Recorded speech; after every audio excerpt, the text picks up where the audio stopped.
It's a record year in the SEC. 8 teams making the NCAA tournament. It's a record ever for volleyball. And when I got here in 2005, this conference was a skeleton of what it is now in terms of our sport. So, 3 teams hosting. For us, finishing with 3 of the hottest teams in the league, obviously Missouri, Florida, who are top 5 seeds, and Texas A&M, who had won 6 in a row. I think it was a great ending schedule for us to get ready for the NCAA tournament. In this time of year, it takes 10 or 15% more, of concentration, passion, and competitive energy and fire to advance in the tournament. But we've had 3 great practices. The energy effort has been fantastic, and now the next couple days just kind of honing in on what we need to do this weekend to be successful. So, does your experience the last year or two, at least for the older girls, make you feel like you're more prepared for the limelight and everything comes with the tournament? Yeah, that's a great question. People have asked me that in the past. Some other coaches have been in the tournament for the first time, and you just can't recreate the atmosphere, little extra pressure of being in the NCAA tournament. It's us or them, moving on after each match. And for players that haven't been in it, some players it's exciting just to be there. Other players, they understand what it's like to compete at the highest level and give yourself a chance to be successful. So I definitely think, our upperclassmen being in the tournament, I guess all of our returning players being in the tournament is an advantage. Does that translate into wins and losses? I'm not sure about that, but at least there's a sense of comfort. I've done this before. I have an understanding of what's at stake and how hard I need to play for my team. You mentioned playing the tough teams at the end. What did you learn from those matches that will help you in a tournament, you think? Well, it's a heightened level of concentration. You have to be engaged for every single point, because against good teams, it's going to be back and forth a lot. You're not going to get runs of points. You're not going to score 3, 4, 5 points at a time very easily unless teams make mistakes. And we found out real quickly against Florida that we weren't very sharp coming out and get beat 25-11. But it was a great learning experience for our team to respond to that and be able to perform.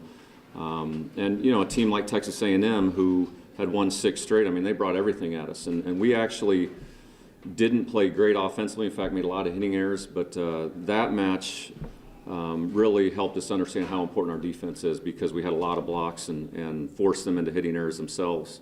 Missouri match was a match they were on all cylinders and we weren't firing, and I think so that match kind of helped us understand what the concentration level needs to be in practice, so you can't just show up to a match and all of a sudden perform. And when you play 3 tournament teams in a row back to back to back, and 2 of them are top 5 seeds, you're playing the best in the country, and it just gives your team a great awareness of what to expect.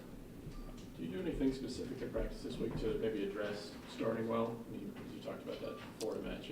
Yeah, we have. We did a time drill yesterday where all of a sudden they're on the clock and they have to perform within 5 minutes and execute. And we weren't very good at it to begin with, but then you understood, and it got better as practice went on. So doing some things in practice where they're on the clock and they got to perform within a certain amount of time, I think was beneficial to us, and we're going to do a little bit more of that today in practice. But the sense of urgency to get things done is very important against good teams.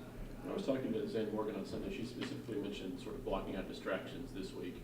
What have you seen from your team in doing that? What do you maybe mean by that? Well, there's so many things going on right now with school, finals coming up, a lot of people wanting tickets, want to come to the matches that haven't been there yet, all kinds of different, social life and whatever it may be. It's us or them time of year, and so for us to eliminate those things so that we can focus on getting our schoolwork done and then focusing on volleyball is really important, and I'm glad Zan's taken that to heart, and I think all our team is. Just based on what our concentration level has been like in practice. I think they're very serious about performing well, and they like competing with each other, so it's a big part of it. After losing 3 straight to Missouri, do you think it helped your all's confidence to have a Florida match where even though you lost, you still rallied? Well, no question about that. It was disappointing not to win that match. I thought we played well enough to win against Florida. But the way we played in sets 2, 3, and 4 against a top 5 team in the country, that's the level we need to perform at. And we gave ourselves chances to win set 2 and then really control the match in 3 and 4. And, we can refer back to that. And then putting on top of that, concentrating for 2 hours, I think it gives us a clear picture of how we need to perform. What about Duquesne? What have you seen from them that's going to pose challenges on Friday?